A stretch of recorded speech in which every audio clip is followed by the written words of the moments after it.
Welcome back to my YouTube channel. Let's begin.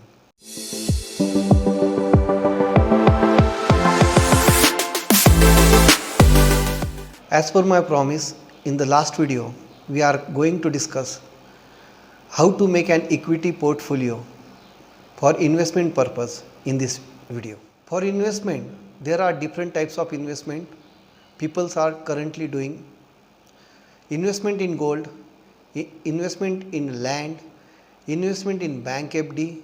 Popularity is gaining by mutual funds and equity investment. But when peoples are doing investment, जब भी कोई investment gold में करे, land में करे या bank FD में करे, they are not going to see the prices each and every day.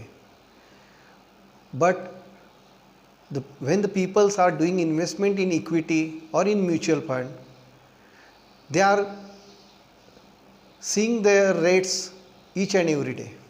This is not the right way.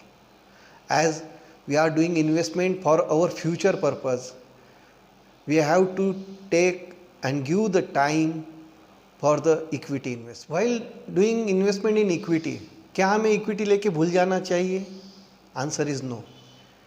That we have discussed already in our previous video. That previous video, click above the link which is shared. Investment portfolio, how we should act. We will see this with a very basic and a regular example.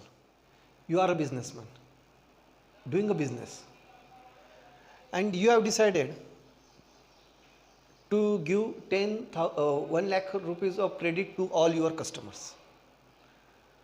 That maximum you can afford for smoothly running the business.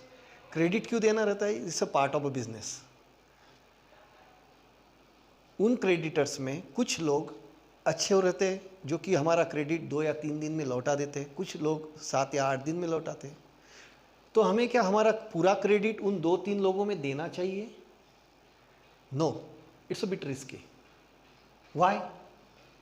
Because if in 2 या 3 लोगों को कोई sudden financial crisis आ जाए या कोई health related problem आ जाए, तो it will hamper them as hamper your business also.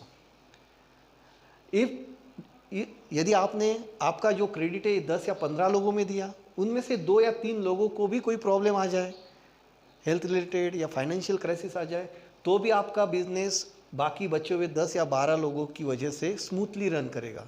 That will not hamper at all. The same thing we are using while preparing equity portfolio. This is the basic principle of our equity portfolio. Smoothly run होने के लिए we are depending on 10 or 15 peoples, not on 2 or 3 peoples.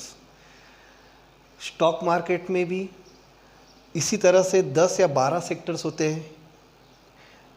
उसमें हमें अपना investment divide करना चाहिए.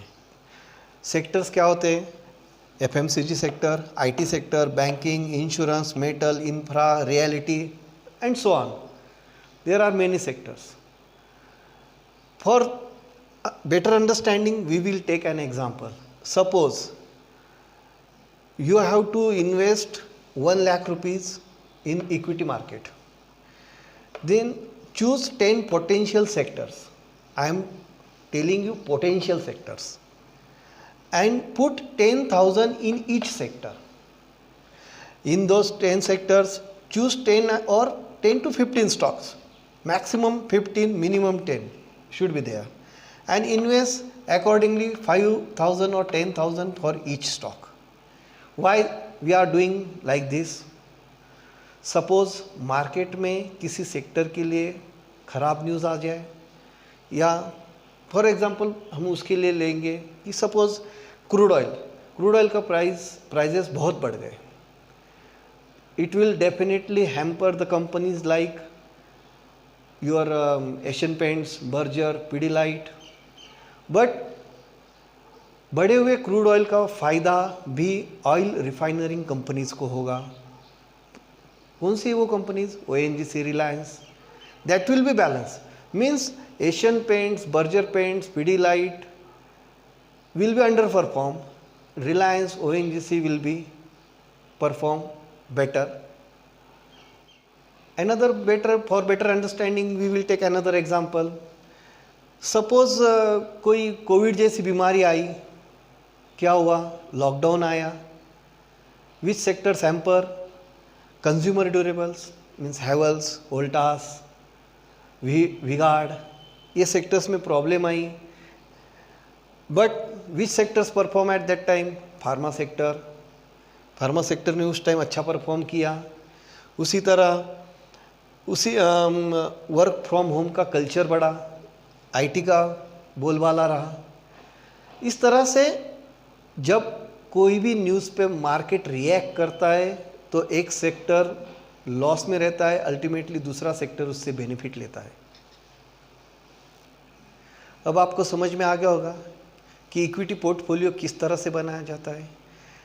इन summary में मैं आपको ये बात बोलूँगा कि हमारे इक्विटी पोर्टफोलियो में कम से कम 10 सेक्टर होने चाहिए, कम से कम 10 स्टॉक्स होने चाहिए from different sectors, maximum 15 stocks होने चाहिए. ये 15 स्टॉक्स कैसे? Suppose you have to buy from banking sector में again there are two different types of banks, private bank and PSU banks. तो आप अपना इन्वेस्टमेंट का जो भी पोर्शन बैंकिंग सेक्टर के लिए निकाल के रखा हुआ है उसमें से आधा आप PSU बैंक में डालिए, आधा आप प्राइवेट बैंक्स में डालिए. चलो, इस तरह से हमने हमारा पोर्टफोलियो तो बना लिया.